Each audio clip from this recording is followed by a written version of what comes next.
देखिए, रैगिंग को हम इतनी आसानी से तो इग्नोर नहीं कर पाएंगे। बिल्कुल नहीं कर रहा है भाई साहब, 2006 इतनी से। सी बात बता दीजिए, मुझे भी समझ में आता है।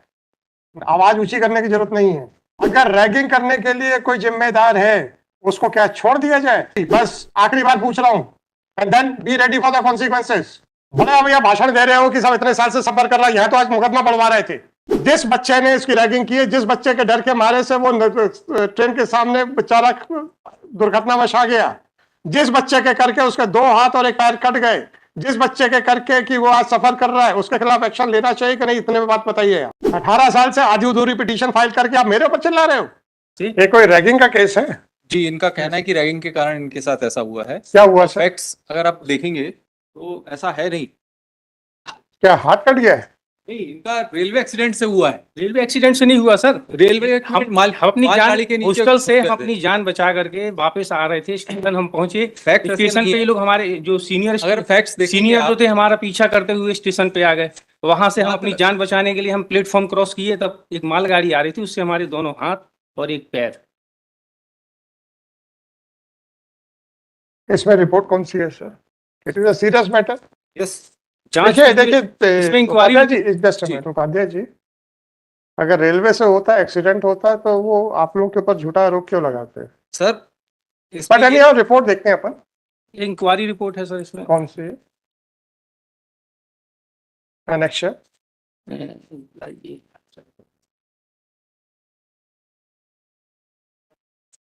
Annexure P52 at page 82। अतिरिक्त कलेक्टर का है।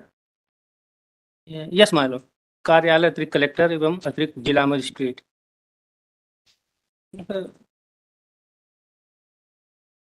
सर परिणाम रिजल्ट जो है वो पढ़ दूं सर? जी। परिणाम: उपरोक्त एकत्रित साक्ष्य विवेचना एवं परिस्थितियों को मद्देनजर रखते हुए मैं प्रमोद कुमार गुप्ता दिनांक 25 अगस्त 2003 को रेलवे स्टेशन भोपाल में छात्र चंद्रभूषण सिंह चौहान के मालगाड़ी से दोनों हाथ व 1 पैर कट जाने की दुर्घटना को दुर्भाग्यपूर्ण मानते हुए पाता हूं कि प्रबंधन के द्वारा पर्याप्त ध्यान न देने और प्रशासन निर्देशों को अनदेखा करने के कारण ही घटना हुई है और घटना के परिणाम अत्यधिक दर्दनाक व गंभीर हुआ है। यह तथ्य कि हाथ पैर कटने के दौरान सीनियर छात्रों की उपस्थिति घटनास्थल पर नहीं थी, अतः वे निर्दोष हैं, ऐसा कहा जाना सही एवं उचित नहीं होगा। असल में मामले को संपूर्णता से अवलोकित किए जाने की आवश्यकता है। ऐसी स्थिति में पूर्व में की गई रैगिंग और उसके बाद रेलवे स्टेशन पर सीनियर अच्छा, वो जो बच्चे थे जिनके खिलाफ रैगिंग का आरोप है, उनको उन्होंने रस्टिकेट भी किया था। वो उनको पार्टी बनाया है? उनको पार्टी नहीं बनाया सर, इन्होंने भाई, अगर हम कहेंगे कि उनके खिलाफ एक्शन लो, तो ऐसा- वो उनको इस रिपोर्ट को आपत्ति लगाने का अधिकार नहीं है क्या? सर ये 2006 देखिए, रैगिंग को हम इतनी आसानी से तो इग्नोर नहीं कर पाएंगे। बिल्कुल उन्होंने सर एडमिट किया इस चीज को, मेरे नहीं, भाई, कुछ एडमिट किया। रेस्टिकेट भी किया था उपाध्याय 10 छात्रों तो को। रहा करो यार। अब जिसने रैगिंग की उसको पार्टी नहीं बनाया है, और अगर हमने ये कहा कि ये रैगिंग का केस है और इनके खिलाफ ये एक्शन लिया जाए, इनके खिलाफ का तो है, वो तो ठीक है। बच्चों के खिलाफ एक्शन लिया जाए तो क्या उनको सुनना जरूरी है कि नहीं? बस इतना सा प्रश्न पूछ रहा हूँ। मेन कल्प्रिट कौन है आपके हिसाब से? अगर ये रिपोर्ट सही है तो सर मेन अब कल्प्रिट कौन? सर जो घटना होना थी वो तो मेरे भाई ठीक है, जो स्टेट ने कहा होना था, थी, हो गई, ठीक है। एक बच्चा दोनों हाथ 1 पैर से चला गया, ठीक है, ये मैं नहीं बोल पाऊंगा। सर वो सफर कर रहा है, ठीक नहीं है सर, अभी तक सफर कर रहा है। भाई साहब, 2006 इतनी से। सी बात बता दीजिए, मुझे भी समझ में आता है। आवाज ऊंची करने की जरूरत नहीं है। अगर रैगिंग करने के लिए कोई जिम्मेदार है, उसको क्या छोड़ दिया जाए? सीधी सी बात बताइए, क्या उनके खिलाफ मुकदमा दर्ज नहीं होना चाहिए? बताइए ना। या तो आप कहिए कि साहब हमें उन बच्चों के खिलाफ कोई कार्रवाई नहीं करनी है, बोल दीजिए। और अगर आप ऐसा बोल देंगे तो इनके इंस्टीट्यूशन के खिलाफ क्या हो पाएगा, फिर आप जानो, आपका काम जाने। और अगर बच्चों के खिलाफ कार्रवाई करनी है तो आपने उसको पार्टी नहीं बनाया है, और आप कहते हैं कि वो बच्चा सफर कर रहा है। 2006 की पिटीशन आपकी है, मेरी नहीं है। 18 साल से पिटीशन में आपने आधे अधूरी पार्टियां बनाई हुई हैं। किसके कहने के ऊपर सफर कर रहा है? सर आज अगर हम पार्टी बनाने का ऑर्डर करते हैं और फर्दर डिले होता है तो और तो और आज तो आप बढ़वाने आए थे केस। सर ये रैगिंग रोकने का कार्य college Whatever it may be, whatever it may be, please answer my query. इसमें स्टेट मेन पार्टी है, उसको हमने बनाया। Please answer my query. बस आखिरी बार पूछ रहा हूं। And then be ready for the consequences.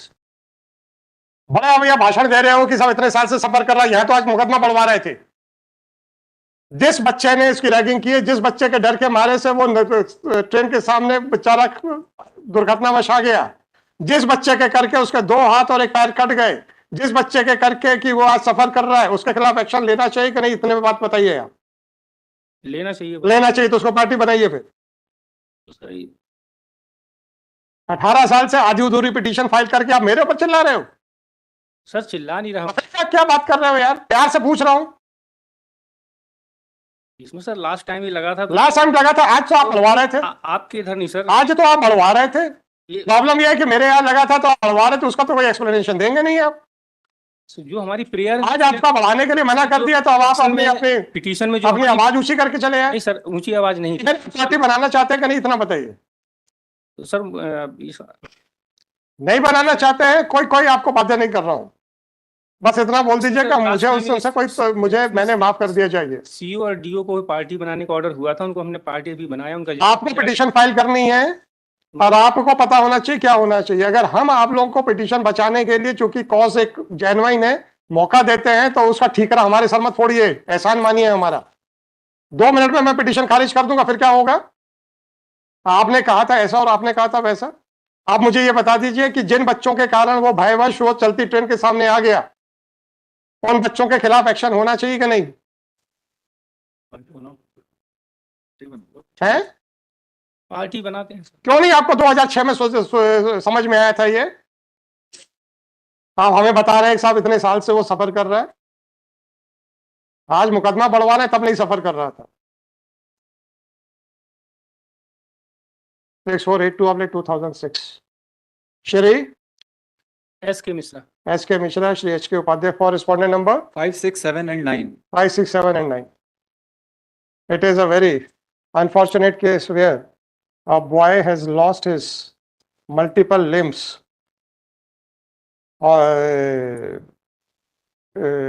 as he came in contact with a running goods train. The allegations are that because of ragging by the senior students, he was running to save his life and accidentally came in front of a running train, resulted in amputation of both of his hands and one leg. My lord, Whatever it is, sir. मैं अभी किसी चीज को decide नहीं कर रहा हूँ। नहीं, मैं आपको एक पॉइंट करना चाह रहा हूँ कि उन सारे बच्चों के खिलाफ FIR हुई थी। हाँ। उसमें इन्होंने इनकी गवाही के कारण वो सारे के सारे छूट चुके हैं। इनकी गवाही है और हमने अपने रिप्लाई में कहा है, तो I had two point out that before my Lord passes any order. Acquittal हो चुका है क्रिमिनल केस में? यस, हाँ वो क्लीन एक्विटल हुआ है क्योंकि इन्होंने बोला कि हमें नहीं पता। दे स्टाइल हो गए थे। हाँ, क्या बात है मिश्रा जी, हमें बता रहे थे सफर कर रहा है। नहीं सर, सफर क्या बात है सर, क्या बात है सर। और जब गवाही देने का मौका है तो हॉस्टाइल हो गए, ऐसा उपाध्याय जी ये भी तो सकता है, देखिए उस ना। समय मिश्रा दबाव मिश्रा डाला गया। प्लीज, जब गवाही देने का मौका आया तो आप हॉस्टाइल हो गए।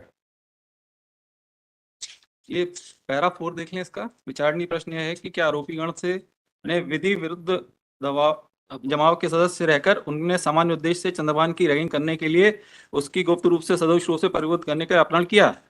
इस संदर्भ में फरियादी चंद्रभूषण ने अपने कथन में कोई उल्लेख नहीं किया और पूछे जाने पर इस तथ्य से इंकार किया कि आरोपीगण द्वारा अपहरण का कर ले जाया गया था या बंद किया था। अन्य सभी साथी विमलेश पवार ने कुछ नहीं बचा इस पिटीशन में सर, कुछ नहीं बचा इस पिटीशन। लगा है sir, good gesture my Lord, trial court order भी लगा हुआ है offered that we will give him the artificial limbs, but it should not be treated as a guilt on our part, my lord. That is my sole contention. And the state has also given promised to give him compassionate appointment. Now the list is only to that extent now. So we have full sympathy with unfortunate incident that हमारी तो कोई sympathy नहीं है। जब hostile क्यों हुए आप? जी जी, आपके हाथ पैर कट गए थे और आप हॉस्टाइल हो गए, सर। फिर किस बात की सिंपैथी आपके साथ सर? जो आप बड़ा कह रहे थे कि बड़ा सफर कर रहा है ये आदमी। आप क्या हुआ मिश्रा जी, आप क्या आवाज नीचे हो गई? सर आवाज में ऊंची है सर, नीची नहीं है sir.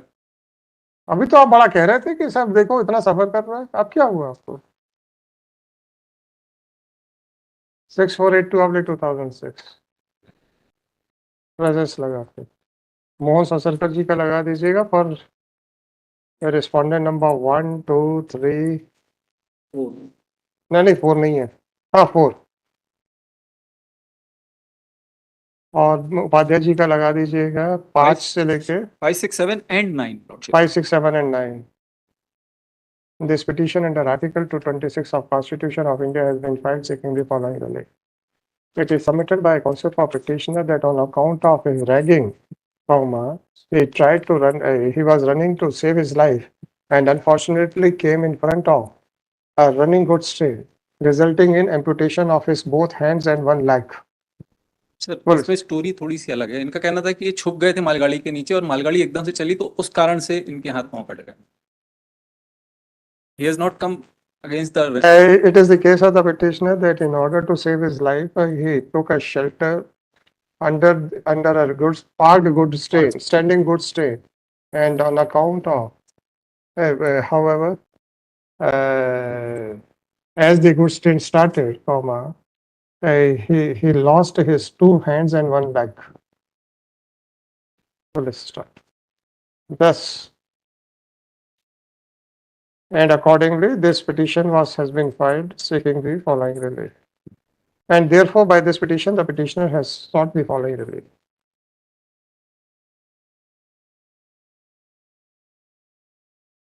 It is submitted by counsel for. Now, during the course of arguments, this court was of the view that since the petitioner has not implemented the boys against whom he had alleged ragging, therefore they are the necessary party. And it was also not pointed out by the counsel for the petitioner that that an FIR was already lodged against those boys. While this court was in the process of directing the petitioner to implead the boys who were allegedly responsible for ragging, it was pointed out by Shri H.K. Upadhyay that those boys, that FIR was lodged against 17 boys, and they were tried for offense under section 294, 323, 506, 147, 365, 342 of IPC.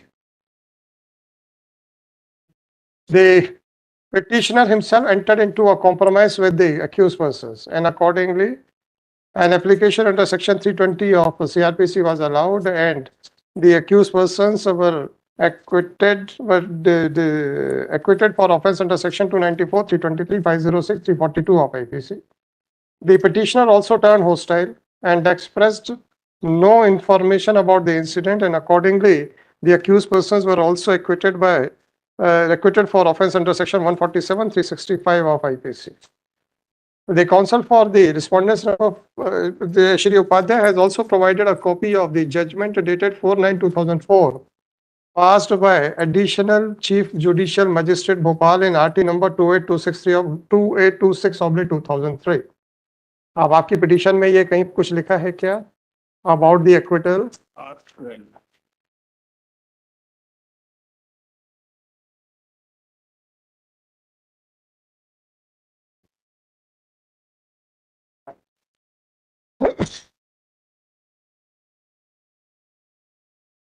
देखना petition की filing की तारीख क्या है. This petition was filed on 10/5/2006, whereas the petitioner had already turned hostile and the accused persons were already acquitted by the trial court by judgment dated 4/9/2004. Therefore, the petitioner was well aware of the fact that he has already narrated before the trial court that he does not know anything about the incident. The petition is completely silent with regard to the judgment dated 4/9/2004 passed by Additional Chief Judicial Magistrate Bhopal in RT number 2826/2003. Full stop. Thus, it is clear that the allegation made by the petitioner in this petition that he was subjected to ragging as a result he lost his two hands and one leg is a false statement before this court, because he had expressly expressed before the trial court that he does not know anything about the incident. The petitioner had come in contact with a goods train in which he lost his 2 hands and 1 leg. If it was a case of accident, then nobody can be held liable. And if it was a case of ragging, then the petitioner should have deposed before the trial court, but he did not do so. Had it been a case of filing an application under Section 320 CRPC alone, then this court could have understood that the meaning of compounding is that although the offense might have been committed, but the complainant does not wish to prosecute the accused any further. But it is clear from the judgment that the petitioner had turned hostile and expressed his ignorance about the incident. Once the petitioner had specifically made given an evidence before the trial court, then it cannot be held that the petitioner has suffered the amputation of his both hands and 1 leg on account of ragging by the students of the respondent number 5, 6, 7, and 9. Under these circumstances, no case is made out warranting interference. Since the petitioner has suppressed the material fact, therefore the court was inclined to impose a heavy cost. But as he has already lost his 2 hands and 1 leg, therefore by adopting a sympathetic view, cost is not being infused, but a warning is being issued to the petitioner that he should be honest and should disclose each and every fact and should not try to mislead the court. My lord, The sir, was petition fails and is my lord, hereby sir, was dismissed. undertaking for supplying of limb. Nothing, कुछ नहीं. So then it, then आपकी जो मर्जी है आप करिए, नहीं करना. my lord. आप एक देखिए, आपका एक स्टूडेंट था, जी जी, that उसका एक ट्रेन एक्सीडेंट में भी हो गया सब. उसका एक ट्रेन एक्सीडेंट में भी हो गया सब. therefore also. It is submitted at this stage. It is submitted by Shri H.K. Upadhyay that although the petitioner must have lost his 2 hands and 1 leg in a train accident, but being a responsible citizen of the country, and since the petitioner was this student of their institution, आपने भी दे दिया है कि नहीं दिया? नहीं, वो चूंकि ये जब ये आएंगे उसके बाद ही इनका process It is submitted that in case if the petitioner approaches the respondent number 5, 6, 7, and 9 for supply of artificial limb, we will then as a gesture of help by way of, then in order to help out their ex-student, they would make every medical facility available to the petitioner, including the supply of artificial limb. But it is submitted that this gesture is not under any legal or factual compulsion, but it is merely a gesture of goodness towards their ex-student. my lord. The gesture expressed by the counsel for the respondents number 5, 6, 7, and 9 is appreciated, and it is held that this gesture shall not be treated as a binding undertaking, which may make them liable for contempt of court. And in case if the petitioner approaches the respondents number 5, 6, 7, and 9, then it is expected that they will maintain their good gesture and would provide the artificial limb as would be suggested by the doctors. My lord. With the aforesaid observation, the petition is dismissed.